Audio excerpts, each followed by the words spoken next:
Някога го наричаха мистер Шотгън, легенда, природна сила, човекът, който можеше да прочисти стая с 2 изстрела и лека усмивка. Но легендите избледняват и той също избледня.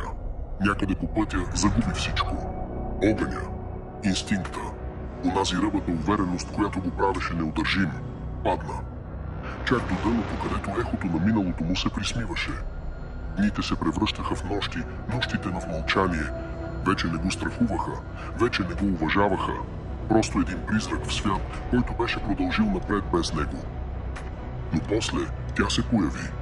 Тя беше единственото, което правеше болката поносима, единствената светлина в живот, потънал в мрак. А когато му я отнеха, когато се осмелиха да откъснат последната му причина да диша, нещо се пречупи. Мистер Шотгън вече не беше загубен. Той се върна и този път Адът идваше заедно с него.